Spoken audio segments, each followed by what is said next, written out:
What if the reason your life feels empty isn't because you lack something, but because you are drowning in too much of everything? There is a terrifying paradox at the heart of modern existence, one that the British philosopher and writer Aldous Huxley predicted with chilling accuracy nearly a century ago.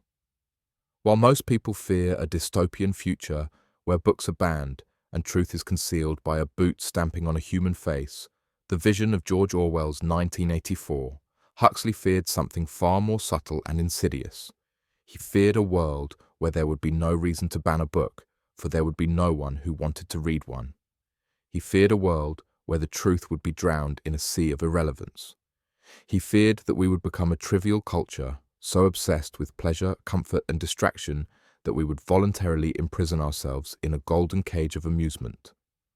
If you feel a gnawing void in your chest despite having access to every form of entertainment, comfort, and information in human history, it is because Huxley was right. You are not suffering from oppression, you are suffering from a surplus of distraction. You are not empty, you are congested with the trivial. And this congestion is blocking the only thing that can actually fill the void, the confrontation with your true self.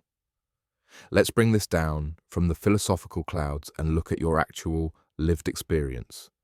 It is 10:10 p.m. on a Tuesday. You are physically safe, you have a roof over your head, and you have a device in your hand that grants you access to the sum of human knowledge. Yet, you feel paralyzed. You engage in the ritual of the modern age, the doom scroll. You flick your thumb upward, consuming 15-second clips of dopamine-inducing noise. Someone dancing, a political outrage, a cat video, a tragedy, a comedy, all in the span of a minute. You are technically connected to the world, yet you have never felt more isolated. You are inundated with content, yet you feel starved for meaning. This is the psychological crisis of the 21st century. We treat our boredom like a disease that must be eradicated immediately. The moment a gap of silence appears in your day, waiting for the elevator, sitting on the toilet, the 5 minutes before sleep, you panic. You reach for the phone. You plug in the headphones. You cannot bear the silence. Why? Because in that silence, the distractions fade, and you are left alone with the one person you have been avoiding, yourself. The emptiness you feel is not the absence of activity. It is the echo of your own neglected soul screaming for attention beneath the roar of manufactured happiness. You are busy, you are entertained, you are stimulated, but you are not alive. To understand why this is happening and how to fix it, we must dive deep into the core of Huxley's philosophy, specifically the insights found in his masterpiece, Brave New World, and his later non-fiction essays on the perennial philosophy.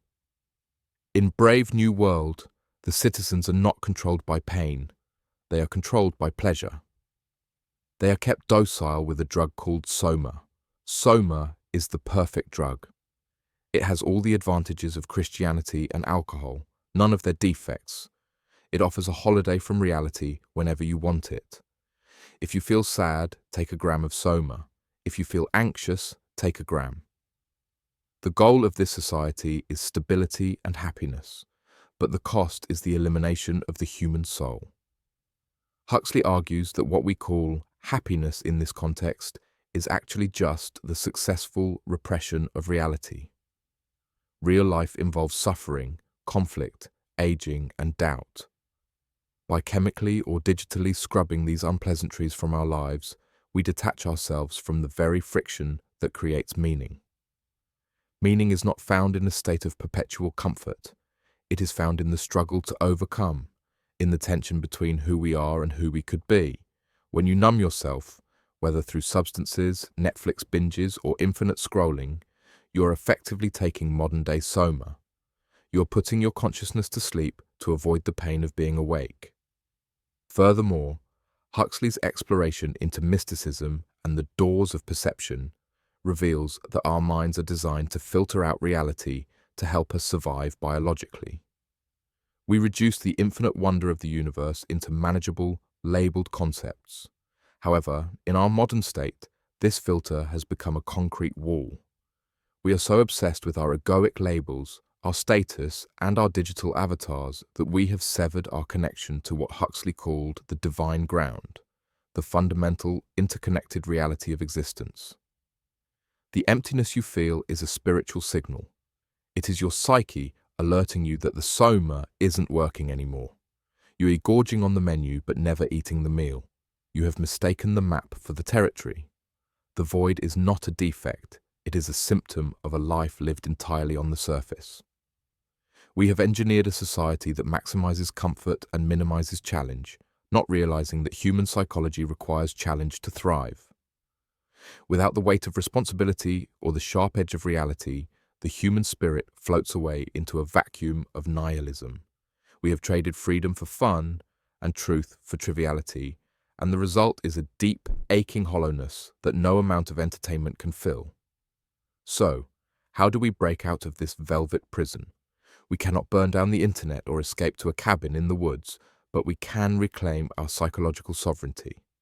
Here is the practical application of Huxley's wisdom to navigate the modern wasteland. First, you must commit to voluntary solitude. This is not the same as loneliness. Loneliness is the pain of being alone. Solitude is the glory of being alone. You need to detox from the digital soma. Start with small, terrifying doses. Sit in a room for 15 minutes without your phone, without music, without a book. Just sit. Watch the anxiety rise. Watch your brain beg for a distraction. Do not give in. In this space, you will initially feel boredom, then anxiety, but eventually you will encounter your own thoughts. You must reacquaint yourself with your own mind. Second, perform a soma audit. Identify your numbing agents. Is it video games? Is it food? Is it performative outrage on social media?